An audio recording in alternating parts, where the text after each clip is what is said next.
RCF Notre-Dame.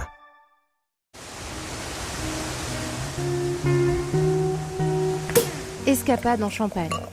Un voyage au fil des siècles, des gestes et des savoir-faire.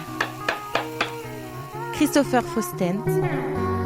Ce dimanche 17 mai, la maison Saint-Michel à Saint-Dizier va une nouvelle fois se transformer en véritable terrain de chasse au trésor. La brocante du curé fait son retour avec ses stands, ses trouvailles en tout genre, mais aussi et surtout son esprit de partage.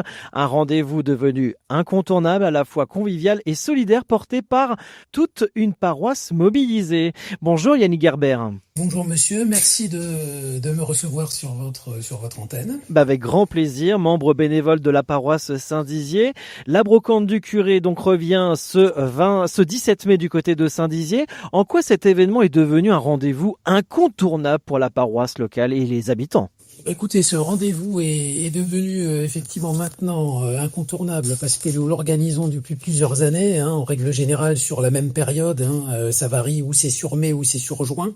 Et pour nous, c'est un événement important parce que bien évidemment, ça nous permet de récolter quelques subsides au niveau de la paroisse pour nos bonnes œuvres. Ce que nous pouvons effectivement récolter est aussitôt réinvesti dans nos bonnes œuvres. Et puis surtout, le fait de pouvoir passer un bon moment avec les paroissiens qui viennent nous voir, les curieux, les chineurs, voilà. Donc c'est un lieu qui est totalement ouvert et gratuit.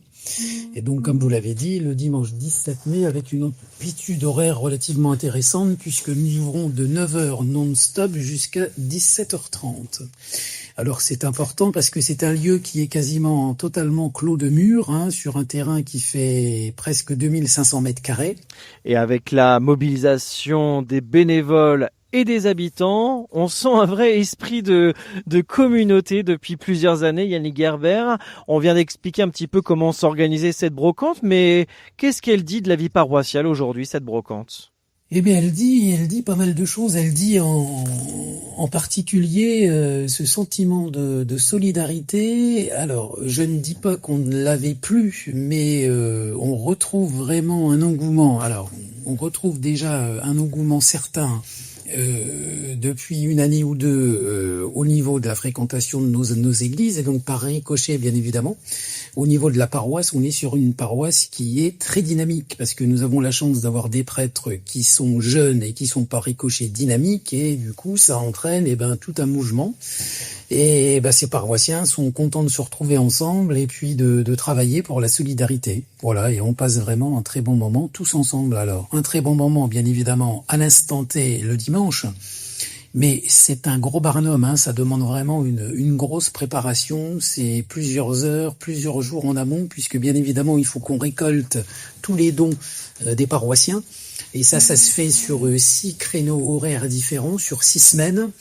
Donc vraiment c'est une grosse préparation, et je remercie bien évidemment tous les bénévoles qui sont plusieurs dizaines, puisque c'est en amont, mais également plusieurs dizaines sur tous les stands, puisqu'on fait des créneaux de 2 heures sur une amplitude horaire relativement grande. Donc on va dire que c'est 60 à 70 bénévoles rien que pour la journée. Voilà, donc c'est ça. Voilà, c'est la solidarité paroissiale qui s'exprime là dans toute son ampleur, si j'ose dire. Entre bonnes affaires, rencontres et engagements solidaires, comme vous venez de le dire, Yannick Gerber, cette brocante du curé s'impose une nouvelle fois comme un temps fort de la vie paroissiale à Saint-Dizier, donc ce dimanche 17 mai. Merci beaucoup d'avoir été avec nous aujourd'hui sur RCF, et on vous souhaite une très bonne brocante. Écoutez, merci à vous.